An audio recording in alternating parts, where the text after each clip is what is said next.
asiento y conversación gratis. Es La Entrevista en Corresponsales. Como siempre, cuando faltan 26 minutos para las 7, como siempre queremos aprender, queremos saber, queremos entender las noticias, y es por eso que vamos a tomar contacto con el diputado Jaime Mulet, que es presidente de la Comisión Revisora de la acusación constitucional contra el exministro de Energía, Diego Pardo. Quiero saludar al diputado Jaime Mulet, preguntarle que ya ahora que ya hace calor, ¿qué hizo con la bufanda verde? Por ahí la tengo una finita ahora como de lino para poder usarla en el verano. Ah, perfecto. ¿Qué estilo, ah? Hay algo para el verano siempre, ¿no? ¿Qué estilo de lino? Mira, que me lo imaginé perfecto. Oiga, diputado, primero, así como en la emergencia, en la contingencia, algunos diputados insisten en que esta acusación debe ser votada antes de las elecciones presidenciales y antes también de las parlamentarias, por supuesto, ¿no?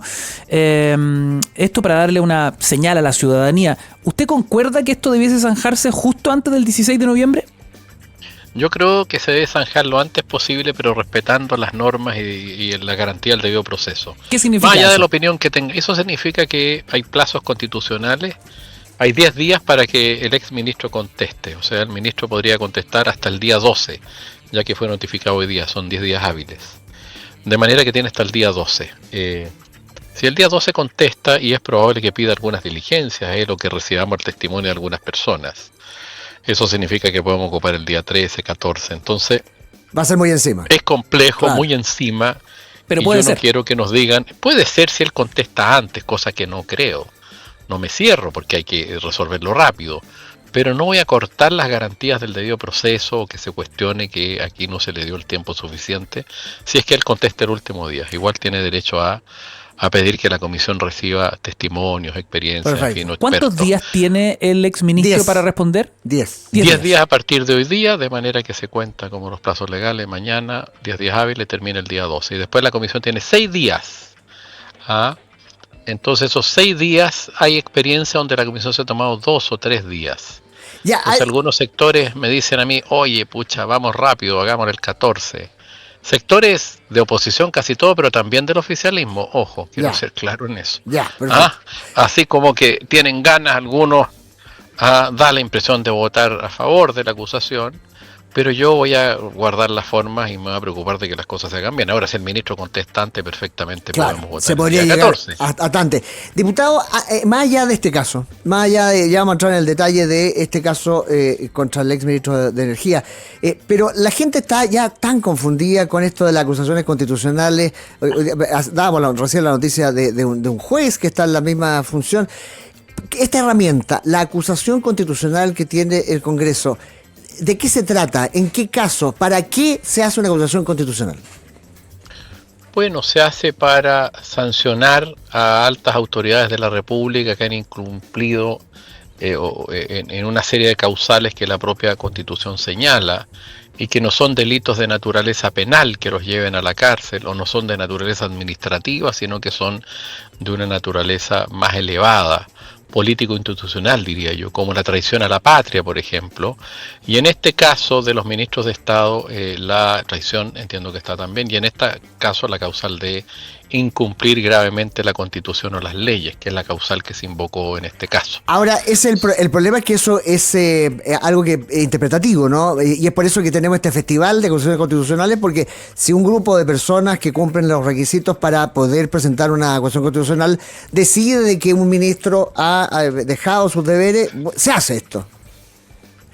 Claro, o sea, la acusación pueden presentarla entre 10 a 20 diputados, tiene ciertos requisitos de admisibilidad, y en este caso, no obstante estar renunciado ya el ministro Pardo, se presentó igual, no es un obstáculo eso, ya que cómo se fue interpretando y cómo se fue aplicando la acusación constitucional bajo la vigencia de la Constitución del 80, hay otros casos donde, no obstante estar renunciado el ministro, igual se le ha aplicado la sanción, que es la inhabilidad para ejercer cargo de oficio público durante 5 años. Que en el Eso caso pasó específico del exministro, de prosperar esta acusación, no podría impartir más clases en la Universidad de Chile, donde entiendo él es profesor hace ya muchos años.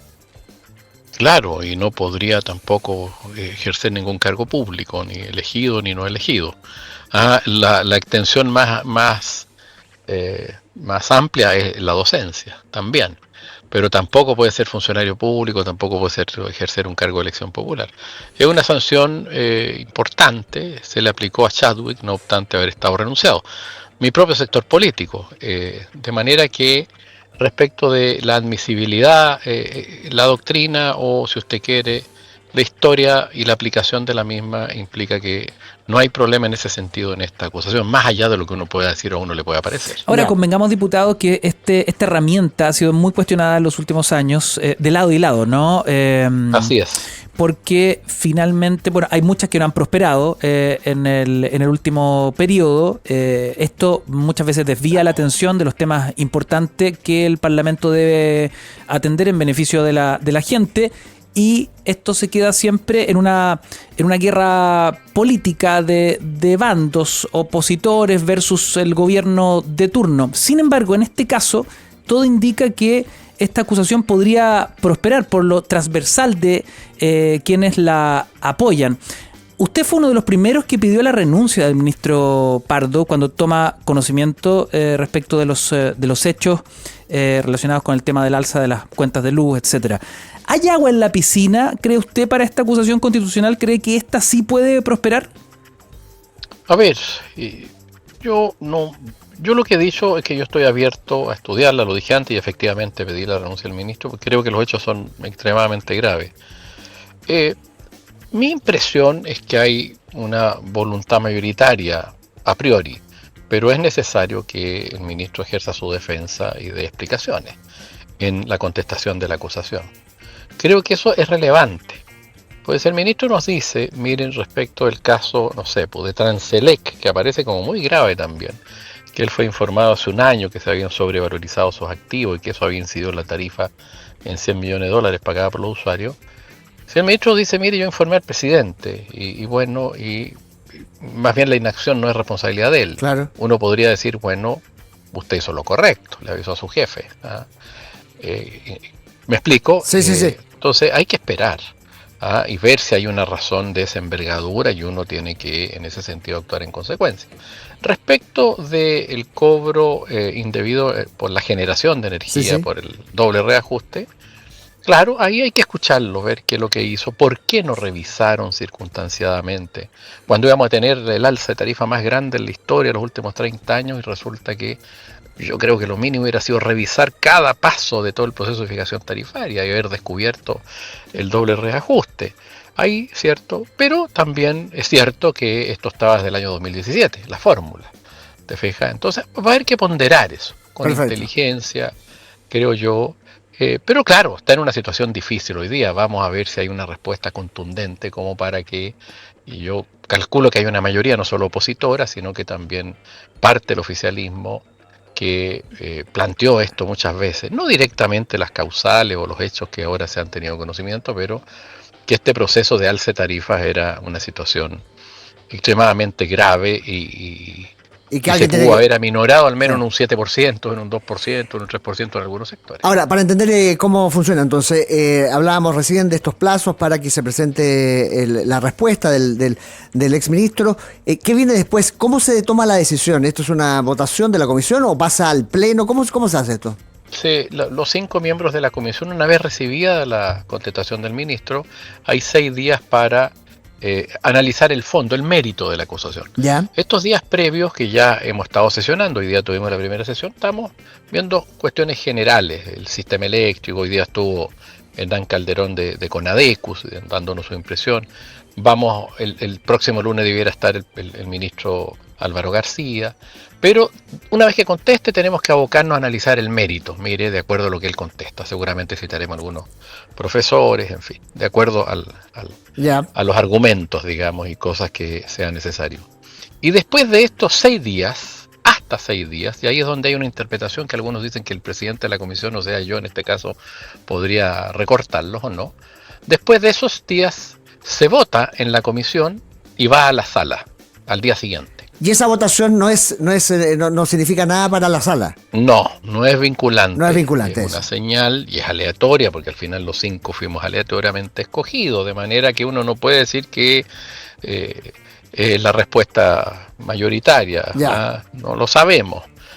Pero hay un ambiente de aprobar esta acusación hasta ahora, por lo que yo le decía antes, como mayoritario, digamos. Pero bueno, eso se tiene que ver, hay que esperar la respuesta del exministro. Diputado, mientras esperamos la respuesta del exministro Pardo, yo lo quería llevar a la arena política presidencial, ¿no? Parásitos, atorrantes, flojos de porquería, clasistas. Sin duda la campaña endurece el tono en esta última milla y me gustaría saber qué le parecen las últimas declaraciones de los equipos de los presidenciables. Me parecen mal, fíjate que yo he visto, no, tan esto. Conozco a Diego Paulsen, fue presidente de la Cámara, y la candidatura de Matei en general había mantenido la cordura, por lo menos Matei, su jefe de campaña, en el lenguaje, me refiero, en las formas, y creo que esto se sale de las formas a las que estamos acostumbrados los chilenos en general en la lucha política. Cosa que ya había abandonado Kaiser, Kast en alguna medida, bueno, Parisi, para qué decir, Marco Enrique, yo ya hace mucho tiempo que se han alejado de estas formas más tradicionales o cuidadas que a mí me gustan más.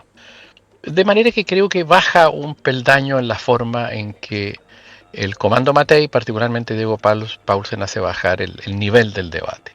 Y eso creo que es así. Creo que le hace mal a la política. Nosotros vamos a enfrentar un periodo gane quien gane complejo. Y creo que hay que tener mucho cuidado en las formas también, donde sectores que tradicionalmente han sido cuidadosos en eso, hoy día las están perdiendo. Por lo que pasó con Paulsen, y entiendo que Evelyn Matei también de alguna manera lo respaldó. Hay en el castellano una serie de adjetivos que se pueden usar, que pueden ser muy duros, pero que tienen cierto margen o cierto nivel de académico, digamos, mínimo. Ya, usted dice sin caer en la descalificación. Pero más allá claro, de lo que acepta o no la RAE, me gustaría saber cómo lee esto bajo el agua, ¿no? ¿Qué hay detrás de todo esto? Algunos analistas indican que aquí lo que quiere Matei es, en este último tramo y producto del resultado de las últimas encuestas, ella entrar en beligerancia directa con el presidente, con el gobierno, situación que le ha traído réditos a José Antonio Kast y también a Johannes Kaiser. Mi impresión, yo me quedo con el análisis que ha hecho durante la última semana Alberto Mayol, en orden a que creo que las tres candidaturas de la derecha están en una situación parecida, y que los movimientos que hay en sus listas son vasos comunicantes entre ellas, que bordea el 55%, o 60%, en fin, depende de la encuesta, o 50%. Y creo que eso lleva precisamente a hacer cosas como la que usted señala. Puede que haya mucho nerviosismo en la candidatura de Matei, están buscando una manera de consolidar y ver si llegan y son los primeros. Pero de un golpe de timón, una cosa así. Puede ser eso revela cierta desesperación también, porque ella es cuidada en eso y su comando también.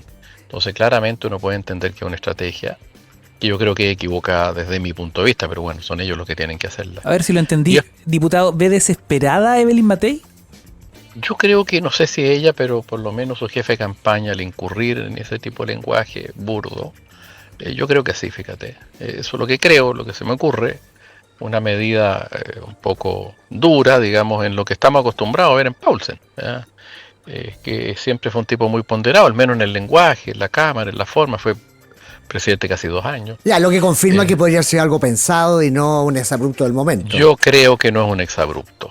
Usted me dice, diputado, que según lo que indica la encuesta de la Cosa Nostra, que aludía al sociólogo Alberto Mayol, una suerte de empate, ¿no?, entre las candidaturas de derecha, Matei, Kast, Kaiser. Esa es la hipótesis que él ha desarrollado en la última encuesta. Y una fuerte alza de Kaiser en las últimas semanas. Claro, y que Matei tampoco está tan bajo, dice él, en relación a Kast. O sea que los tres están en un rango en que se topan estas encuestas. Y de acuerdo a la variabilidad, al margen de error, como que hay niveles en que se topan los tres. O sea, podría salir cualquiera de los tres, es lo que sostiene él. Y yo creo que algo de eso hay porque ese voto se mueve. Hay un voto y este tipo de cosas podrían generar cierto movimiento. Podrían generar cierto movimiento. Yo creo que la ciudadanía también está nerviosa. Creo que más allá de la emotividad del voto hay racionalidad. y creo que eso está abierto para el lado de la derecha, es lo que yo pienso. Mi sector, bueno, la candidatura de Yanez Jara creo que está consolidada, el tema es ya ponernos en la segunda vuelta dependiendo, la estrategia será de quién es el candidato de la derecha que pasa. Perfecto, está entretenido, vamos a estar conversando seguramente hacia adelante qué es lo que pasa. Muchas gracias, diputado. Muchas gracias a ustedes, muy buenas tardes a todos y todas. Ahí escuchábamos al diputado Jaime Mulet, hoy ya con una bufanda, pero de lino temporada primavera-verano. Primavera-verano, perfecto.